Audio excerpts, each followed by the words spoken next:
So friends, welcome to smile talk paramedical channel. ಇದು video ಇರುತ್ತೆ. KCET ಎರಡನೇ ಒಂದು ರಿಸಲ್ಟ್, ಸೆಕೆಂಡ್ ಆಪ್ಷನ್ಟ್ರಿ ಏನು ರಿಸಲ್ಟ್ ಬಂದಿದೆ ಇವಾಗ, ಅದಕ್ಕೆ ಸಂಬಂಧಿಸಿದಂಥ ಒಂದು ಮಾಹಿತಿ ಇದು. ಸೊ ವಿಡಿಯೋ ಪೂರ್ತಿಯಾಗಿ ನೋಡಿ. ಇಲ್ಲಿ ಒಂದು ಅಭ್ಯರ್ಥಿಗಳು, ನಮ್ಮ ಸಬ್ಸ್ಕ್ರೈಬರ್ ಅಭ್ಯರ್ಥಿ ಕೇಳ್ತಾ ಇರುವಂಥದ್ದು, ಸರ್ ಸೆಕೆಂಡ್ ರೌಂಡಲ್ಲಿ ಸಿಕ್ಕಿರೋ ಕಾಲೇಜ್ ಫೈನಲ್ ಬರಬಹುದಾ, ಚಾನ್ಸ್ ಇದೆಯಾ ಅಂತ. 100% ಚಾನ್ಸ್ ಇದೆ. ಅವ್ರೇನು ಹೇಳಿದಾರೆ ಅಂತಂದರೆ, ಇದು ಏನಾದರೂ ಅಬ್ಜೆಕ್ಷನ್ ಬಂದರೆ, ಅಬ್ಜೆಕ್ಷನ್ ಬಂದರೆ ಸೊ ಏನಪ್ಪ ಅಂತಂದರೆ ನಾವು ಬದಲಾವಣೆ ಮಾಡ್ಬೋದು. ಇಲ್ಲಪ್ಪ ಅಂತಂದರೆ ಇದೇ ಫೈನಲ್. ಹೋದ ಸಲ ಹಿಂಗಾಗಿತ್ತು. 100 ಅಲ್ಲ 201% ಇದೇ ಫೈನಲ್ ಆಗುತ್ತೆ ನಿಮಗೆ. ಹಾಯ್ ಸರ್, ನನಗೆ ಉಡುಪಿ ಕಾಲೇಜಲ್ಲಿ BSc ಸೀಟ್ ಸಿಕ್ಕಿದೆ.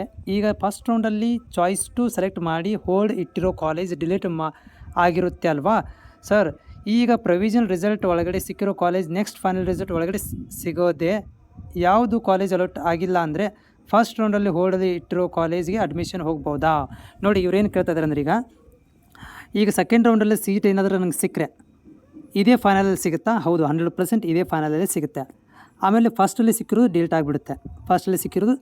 ಆಗಿಬಿಡುತ್ತೆ. ಇನ್ ಕೇಸ್ ಆಫ್ ಸೆಕೆಂಡ್ ಈಗೇನಾದರೂ ನಿಮಗೆ ಸೀಟ್ ಸಿಕ್ಕಿಲ್ಲ ಅಂತಂದರೆ ಫಸ್ಟ್ ರೌಂಡಲ್ಲಿ ಏನು ಸಿಕ್ಕಿತ್ತಲ್ಲ ಅದು ನಿಮಗೆ ರಿಟರ್ನ್ ಸಿಗುತ್ತೆ. ಕ್ಲಿಯರ್ ಆಗಿದೆಯಾ? ಏನೋ ಅದು ಫಸ್ಟ್ ರೌಂಡಲ್ಲಿ ಏನೂ ಇತ್ತಲ್ಲ ಅದು ನಿಮಗೆ ಇವಾಗ ಏನಾದರೂ ಯಾವುದು ಕಾಲೇಜ್ ಸಿಕ್ಕಿಲ್ಲ ಅಂತಂದರೆ ಅದೇ ನಿಮ್ಗೆ ಫಸ್ಟ್ ರೌಂಡಲ್ಲಿ ಸಿಕ್ಕಿರೋದೇ ಸಿಗುತ್ತೆ ವಾಪಸ್ಸು.